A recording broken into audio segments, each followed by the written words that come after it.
नमस्कार। आकाशवाणी जयपुर अजमेर से प्रस्तुत हैं प्रादेशिक समाचार।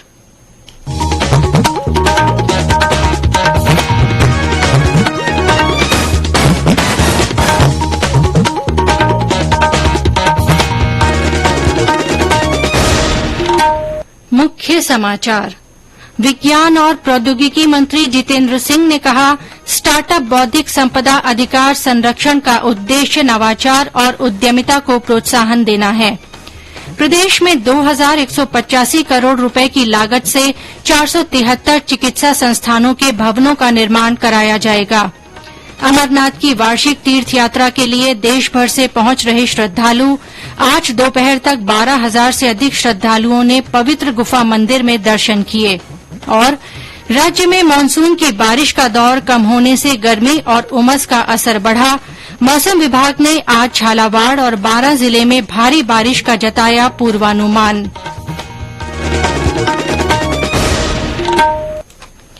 समाचारों के साथ मैं आरती नागर और अब समाचार विस्तार से।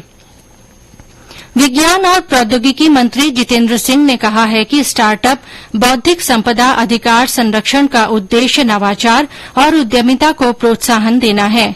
श्री सिंह ने आज नई दिल्ली में राष्ट्रीय बौद्धिक संपदा महोत्सव को संबोधित करते हुए कहा कि पेटेंट और ट्रेडमार्क समेत बौद्धिक संपदा अधिकार की पंजीकरण प्रक्रिया देश में नवाचार को बढ़ावा देगी और उद्यमियों को प्रेरित करेगी।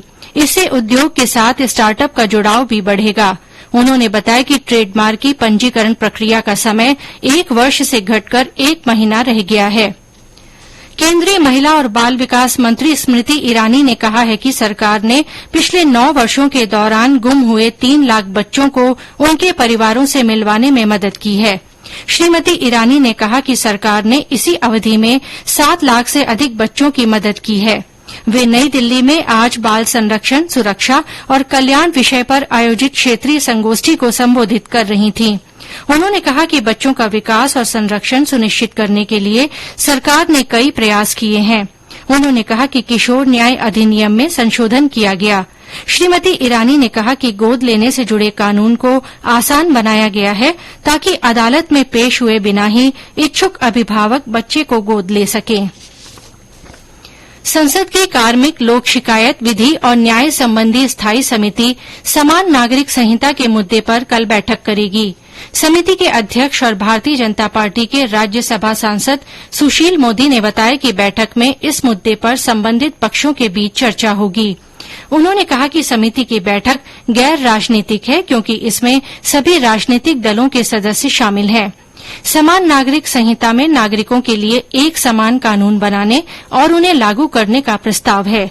ये संहिता धर्म और लिंग के आधार पर भेदभाव किए बिना सभी नागरिकों पर समान रूप से लागू होगी।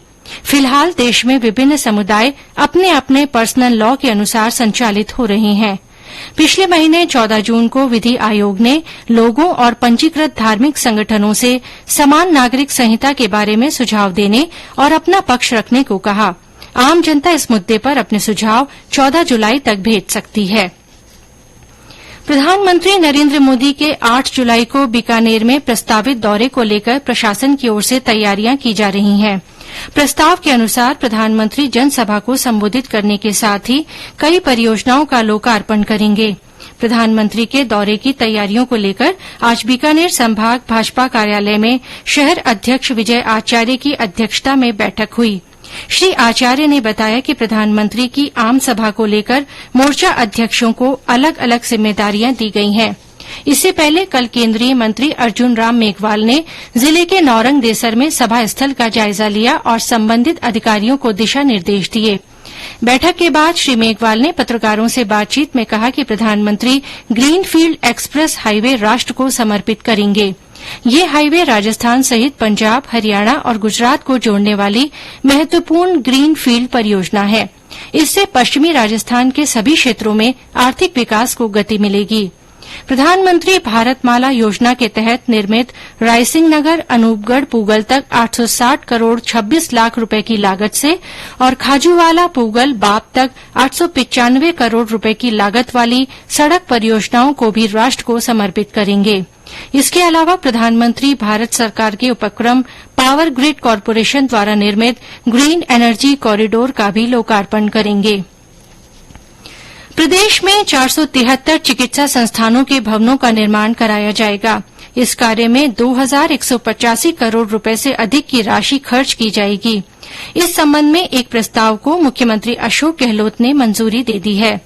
एक अन्य प्रस्ताव में मुख्यमंत्री ने बीकानेर मेडिकल कॉलेज में कार्डियोवास्कुलर सेंटर ऑफ एक्सीलेंस के लिए 8 करोड़ 89 लाख रुपए के बजट प्रस्ताव को मंजूरी दी है। इस राशि से सेंटर में उपकरण खरीदने के साथ ही संसाधन विकसित किए जाएंगे।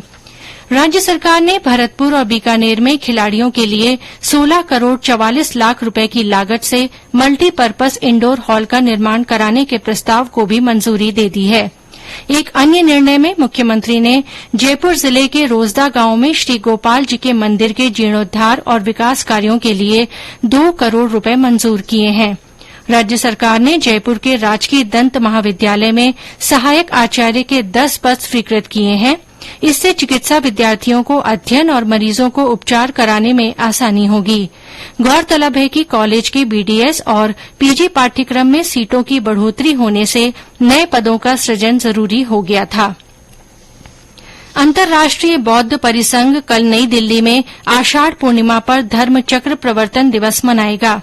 राष्ट्रीय संग्रहालय में होने वाले इस आयोजन को राष्ट्रपति द्रौपदी मुर्मू वीडियो के माध्यम से संबोधित करेंगी। इस अवसर पर परिसंघ की एक विशेष परियोजना पर बनी film India international centre for Buddhist culture and heritage Lumbini Nepal का प्रदर्शन भी किया जाएगा। ये समाचार आकाशवाणी जयपुर अजमेर से प्रसारित किए जा रहे हैं। केंद्र शासित प्रदेश जम्मू कश्मीर में अमरनाथ की वार्षिक तीर्थयात्रा सुचारू रूप से जारी है और देश भर से बड़ी संख्या में श्रद्धालु रोजाना कश्मीर घाटी पहुंच रहे हैं। आज दोपहर तक करीब 12,000 श्रद्धालुओं ने दक्षिण कश्मीर हिमालय में अमरनाथ जी पवित्र गुफा मंदिर में भगवान शिव के प्राकृतिक रूप से बने बर्फ के शिवलिंग के दर्शन किए। इससे पहले 4,903 तीर्थयात्रियों का तीसरा जत्था आज जम्मू के भगवती नगर यात्री निवास से 235 वाहनों के काफिले में नुनवान, पहलगाम और बालतल के दोनों आधार शिविरों के लिए रवाना हुआ। श्रद्धालुओं की सुविधा के लिए आधार शिविरों तथा अमरनाथ जी गुफा मंदिर के रास्ते में सुरक्षा और स्वास्थ्य देखभाल जैसी बुनियादी सुविधाओं से संबंधित सभी आवश्यक व्यवस्थाएं की गई हैं। पहला 2 दिवसीय पशु वर्गीकरण शिखर सम्मेलन आज कोलकाता में आयोजित किया जा रहा है। सम्मेलन में लंदन के प्राकृतिक इतिहास संग्रहालय सहित देश तथा विदेश से 400 प्रतिनिधि शामिल हो रहे हैं। इससे पहले कल केंद्रीय पर्यावरण, वन और जलवायु परिवर्तन मंत्री भूपेन्द्र यादव ने मिशन लाइफ पर केंद्रित 108वें जूलॉजिकल सर्वे ऑफ इंडिया दिवस के 3 दिन चलने वाले कार्यक्रम का उद्घाटन किया। उन्होंने अपने संबोधन में कहा कि हम सभी को प्रकृति और उससे मिले हुए उपहारों के संरक्षण के लिए हर संभव प्रयास करने चाहिए। इस दौरान केंद्रीय पर्यावरण, वन और जलवायु परिवर्तन राज्य मंत्री अश्विनी कुमार चौबे भी उपस्थित थे। इस अवसर पर श्री यादव ने कहा कि हमें अपने अस्तित्व को बचाए रखने के लिए भारतीय जैव विविधता का संरक्षण करना चाहिए। उन्होंने कहा कि जलवायु परिवर्तन ने इस मिथक को तोड़ दिया है कि मनुष्य प्रकृति से बढ़कर है। पूर्व मुख्यमंत्री और भाजपा की राष्ट्रीय उपाध्यक्ष वसुंधरा राजे ने कोटा में आज एक सभा को संबोधित किया। इस दौरान श्रीमती राजे ने कहा कि प्रधानमंत्री नरेंद्र मोदी के नेतृत्व में बीते 9 साल में देश का हर क्षेत्र में विकास हुआ है। उन्होंने कहा कि आज दुनिया भर में भारत का डंका बज रहा है। केंद्र सरकार की जन कल्याणकारी योजनाओं से आम जनता को लाभ मिला है। श्रावण मास को भगवान शिव की विशेष उपासना का महीना माना जाता है। इस बार अधिक मास होने से शिव भक्तों में खासा उत्साह है। प्रदेश के विभिन्न शिव मंदिरों में श्रावण मास की विशेष पूजा अर्चना को लेकर तैयारियां की जा रही हैं। सवाईमाधोपुर से हमारे संवाददाता ने बताया कि शिवाड़ स्थित घुश्मेश्वर महादेव मंदिर में श्रावण महोत्सव की तैयारियां जोरों पर हैं।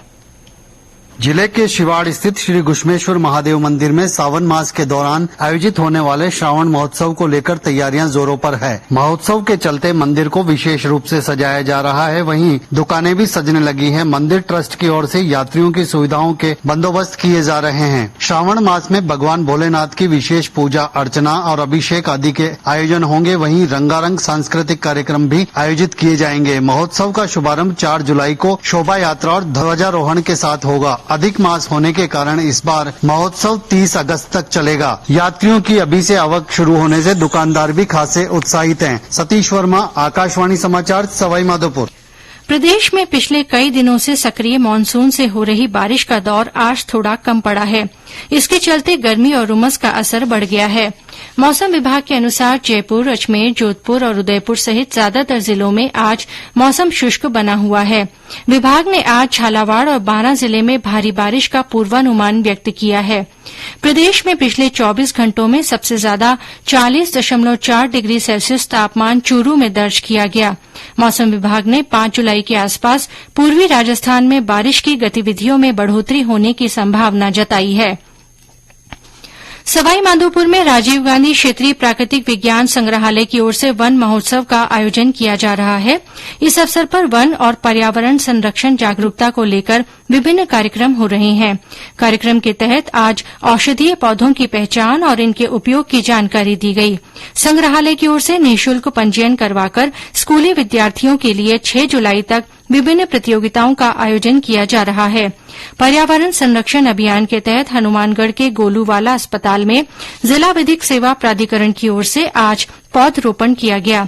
इस अवसर पर मौजूद लोगों को ज्यादा से ज्यादा पौधरोपण कर इनके संरक्षण की शपथ दिलाई गई। आकाशवाणी जयपुर के समाचार विभाग की ओर से अंतर्राष्ट्रीय मोटा अनाज वर्ष के उपलक्ष्य में अपने श्रोताओं में मोटा अनाज के प्रति जागरूकता के लिए संदेश श्रृंखला चलाई जा रही है। इसमें श्रोता संदेश भेजकर बता सकते हैं कि वे अपने भोजन में मोटा अनाज किस तरह काम में लेते हैं। आज सुनिए बीकानेर जिले के बिजेरी गांव से हमारे श्रोता का संदेश। नमस्कार, मैं राजेंद्र देथा बीकानेर जिले रे बिजेरी गांव सु। आथुणे राजस्थान में बाजरे रो उपयोग घणो महत्व है। अठेरो लोग इनरी रोटी घणे स्वाद सु खावे। खासकर सियाळे में इनरो मोल ठा पड़े। एक समय हो जब घरा में गेहूं होनो, सोनो होनो हो, उन टाइम रा कई दिठाव बाजरे री लांबी हेमाणी रा किस्सा बतावे है। अंत में मुख्य समाचार एक बार फिर। विज्ञान और प्रौद्योगिकी मंत्री जितेंद्र सिंह ने कहा है कि स्टार्टअप बौद्धिक संपदा अधिकार संरक्षण का उद्देश्य नवाचार और उद्यमिता को प्रोत्साहन देना है। प्रदेश में 2185 करोड़ रुपए की लागत से 473 चिकित्सा संस्थानों के भवनों का निर्माण कराया जाएगा। अमरनाथ की वार्षिक तीर्थ यात्रा के लिए देश भर से श्रद्धालु पहुंच रहे हैं। आज दोपहर तक 12,000 से अधिक श्रद्धालुओं ने पवित्र गुफा मंदिर में दर्शन किए। और राज्य में मानसून की बारिश का दौर कम होने से गर्मी और उमस का असर बढ़ गया है। मौसम विभाग ने आज झालावाड़ और बारां जिले में भारी बारिश का पूर्वानुमान व्यक्त किया है। इसके साथ ही प्रादेशिक समाचार बुलेटिन समाप्त हुआ। नमस्कार।